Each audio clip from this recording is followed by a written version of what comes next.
Send it over now to Bud Shaw, who, as of right now, has not ripped the sleeves off of his coat. That could change. Well, thank you, guys. Former NFL quarterback Rich Gannon shared some thoughts with cleveland.com this week on the progress of Johnny Manziel. He suggested, among other things, that one Thursday night game won't tell us much about the future of the Browns' second-year quarterback. Sounds reasonable.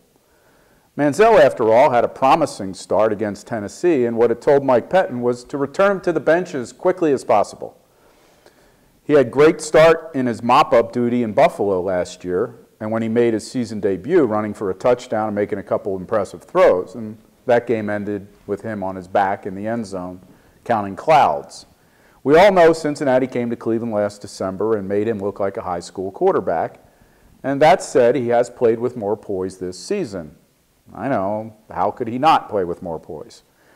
But it's pretty obvious what conclusions we will draw if he looks overmatched again. But what if he plays well? What if he plays well and the Browns win? It's a crazy thought, I realize that. Well, here's what Gannon said. Quote, Johnny has to play at a high level and do it on a consistent basis. No one's going to say if he goes out Thursday night and throws for 3 touchdowns and 300 yards that this guy has arrived. That would be foolish. But you want to see gradual, steady improvement. No one will say that? No one?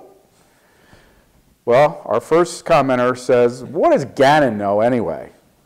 I'd start with saying that he's played the toughest position in sports for about 18 years and once did it well enough to go to 4 Pro Bowls. He also knows, and we should too, what happened to RG3 in Washington and Colin Kaepernick in San Francisco. Remember when those two revolutionized the quarterback position? And defenses were never the same again? No, me neither. Manziel doesn't have a blank slate. He has to be good for a long period to erase a disastrous rookie season and to change the conversation about his lack of size. He has to make the pocket his home and show he can overcome the instinct to flee it too soon. Gannon is right, and it seems the arguments on behalf of Manziel are decreasing until he shows us something. A year ago, the vibe in this town for a Manziel primetime start would have been off the charts. Now, a commenter wonders if Austin Davis's debut is imminent and asks if Manziel will even make it through the game. Comes the answer, I hope so. We need to see for sure if he does or doesn't have what it takes. I'm not sure if that commenter meant Austin Davis or Johnny Manziel, but let's just agree that that's not how this works. There's not much Manziel can do in one game or even in a handful of games to convince me and the Browns, hopefully, to stay away from a top-rated quarterback in the next draft if they're in position to take one.